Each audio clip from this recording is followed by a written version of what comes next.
Donald Trump, a man who peddled conspiracy theories about John F. Kennedy's murderer while campaigning for the White House, must make a decision as to whether to reveal thousands of classified documents surrounding the former president's death.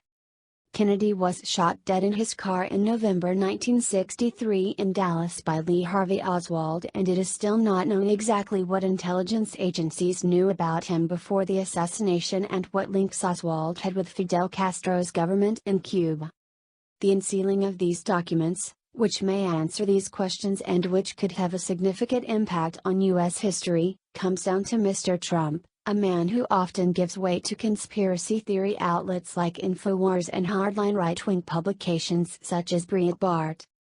More than 2 million documents have already been declassified, many of which were withheld by intelligence agencies from the original Warren Commission in 1964. The commission concluded that there was no evidence of conspiracy, but the 1991 film JFK by Oliver Stone revived the popular fascination with a possible cover-up. Consequently, a 1992 law was signed by George W. Bush to provide transparency within 25 years. Mr. Trump has until the deadline on 26 October to make the 3,600 documents public, or request that the deadline be extended.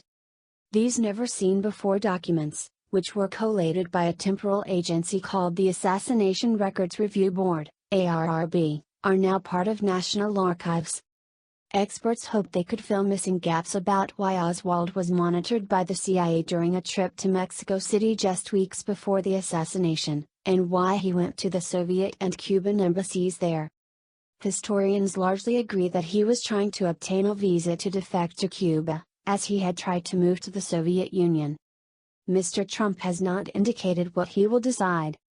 Last month the CIA and the FBI acknowledged they were reviewing the documents scheduled for release but did not say whether they plan to appeal the deadline. On the 2016 campaign trail, Mr. Trump repeatedly pointed to an article in the National Enquirer that linked Oswald to the father of the Republican Senator Ted Cruz, Mr. Trump's former presidential rival. The story was based on one photograph of Oswald and another man handing out pro-Castro leaflets shortly before the assassination. That was reported, and nobody talks about it, but I think it's horrible, Mr. Trump told Fox News last May. Mr. Cruz denied that his father, Rafael Cruz, was the man in the photo, and called Mr. Trump a pathological liar. The archived documents will identify U.S. and foreign spies and other sources who gave information about Oswald and the murder and were granted anonymity as a result.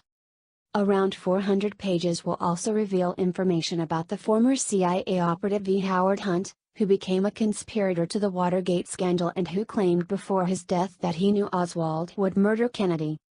This adds to 86 pages on a CIA-backed, anti-Castro exile group that Oswald might have tried to infiltrate in his hometown of New Orleans to gather information that might be useful to the Castro government.